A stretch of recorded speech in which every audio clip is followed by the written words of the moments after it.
So, mga bagay na po pwede mong i-message sa isang lalaki kung hindi talaga siya nagpaparamdam sa'yo.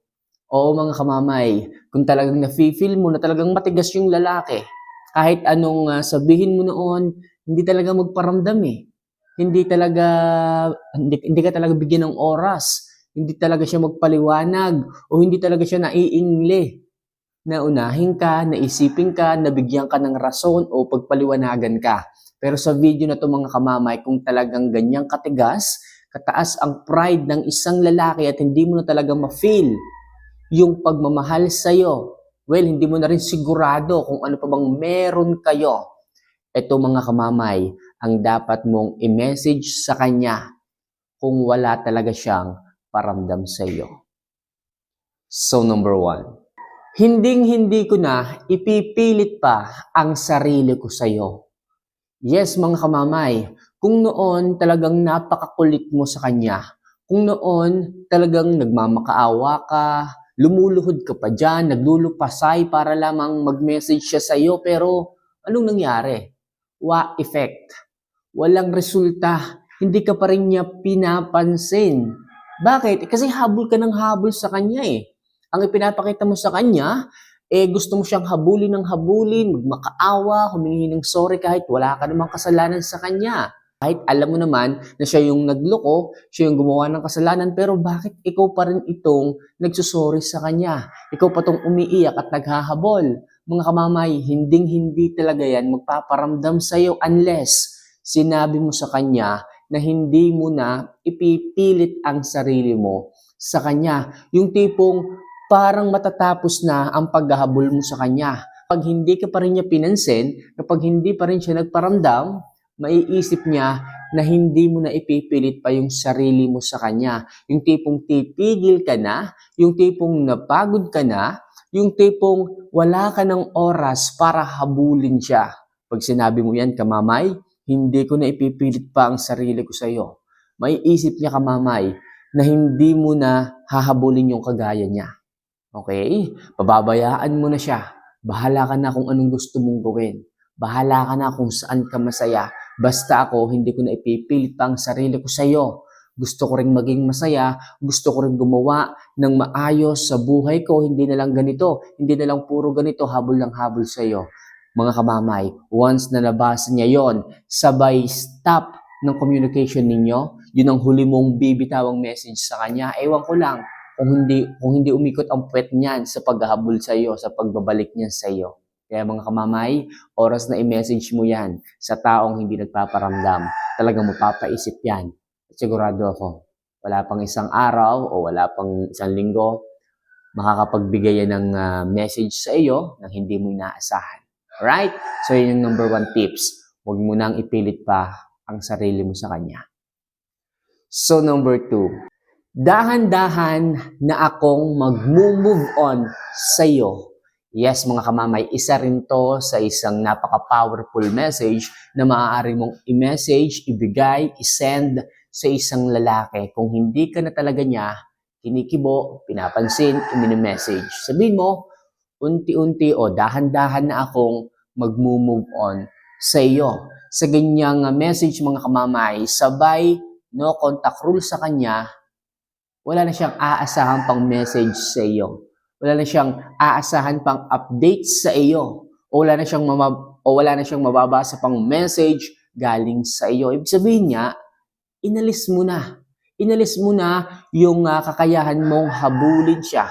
Inalis mo na yung feelings o inaalis mo na yung feelings mo para sa kanya. At mangyayari yon kapag hindi ka na nagparamdam.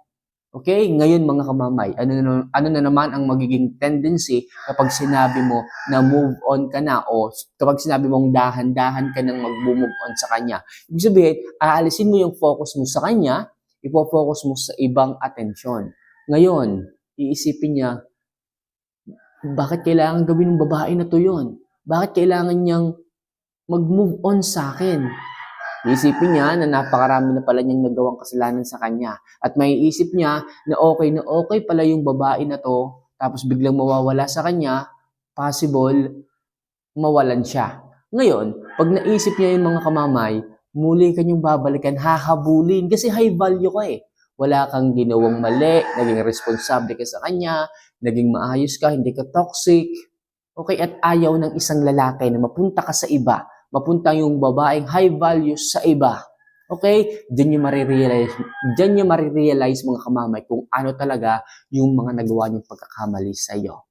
At diyan siya mag-i-start na magkabol, bumalik kasi alam niya sa sarili niya na siya yung low value, siya yung nakagawa ng kasalanan, at doon niya makikita ang pagiging high value mo. Kaya kung i-message mo mga kamamay sa kanya na unti-unti na akong mag-move on sa'yo, doon niya makikita ang halaga mo.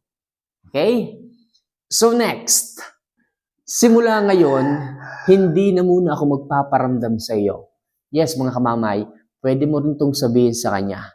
Simula ngayon, hindi na muna ako magpaparamdam sa iyo. O pwede rin, simula ngayon, hindi na ako magpaparamdam sa iyo. Yan na naman tayo mga kamamay. Kapag sinabi nyo yung ganyang klase ng salita, ng message sa kanya, mamimiss niya yung dating ikaw. Hahanapin niya yung dati mong updates. Hahanapin niya yung oras mo para sa kanya. Well, matitrigger siya eh. Mawawala na siya ng update sa'yo. Mararamdaman, malalaman niya na napagod ka na. O baka mamaya hindi niya alam, meron ka na palang ine-entertain na iba. Kung kaya hindi ka na nagparamdam sa kanya. Hindi ka na naghabol. Kaya once na sinabi mo kamamay sa kanya na hindi ka na magme-message, automatic, ang dami na nang papasok sa kanyang isipan. Magbubuhol-buhol na. Okay, hanggang sa hindi na siya makafocus sa kung ano mang inaasikaso niya ngayon. Kung siya man is may babae, hindi na rin siya makakafocus. Baka maiwanan na siya kasi hahanapan naman ng oras ng babae niya. Siya, pero ano mangyayari, iisipin niya ikaw, mag-iisip siya na mag-iisip sa iyo, dahil possible ka ngang mawala eh.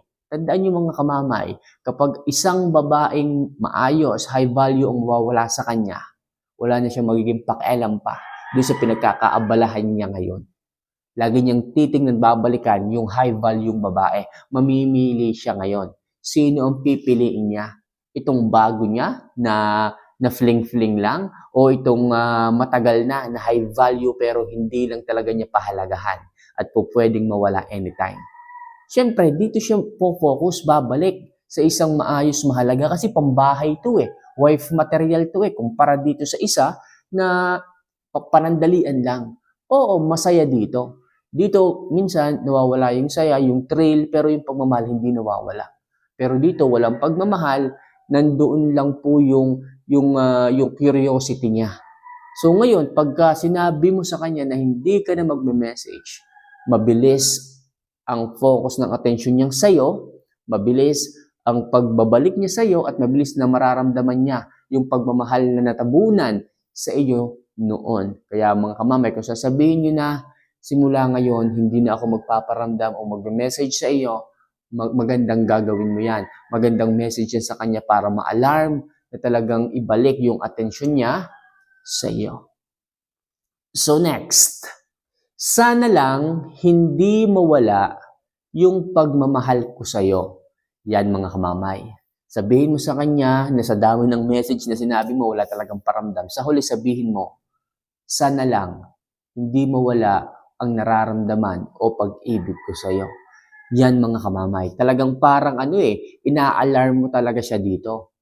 Sana lang sa ginagawa mong ito, hindi mawala ang pag-ibig ko sa iyo. Sana lang hindi mawala ang nararamdaman ko sa iyo. Ibig sabihin, sinasabi mo sa kanya na sa ginagawa niyang yan, nababawasan yung pagmamahal mo para sa kanya.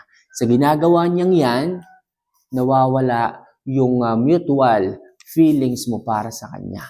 Sana lang hindi mawala ang pagmamahal ko sa iyo. Kasi mga kamamay, kapag sinabi niyo po yon, talagang ang lalaki ay malulungkot. Ang lalaki ay matatakot. Kasi hindi na niya maibigay yung pagmamahal, yung atensyon consistently sa inyo kung bakit mo nasabi yon. Sa madaling sabi, sinasabi mo sa kanya na kapag tinuloy mo yung ginagawa mong ganito, maaari kang mawala, maaari kang magbago, maaaring maalis yung pag-ibig at pagmamahal mo sa kanya.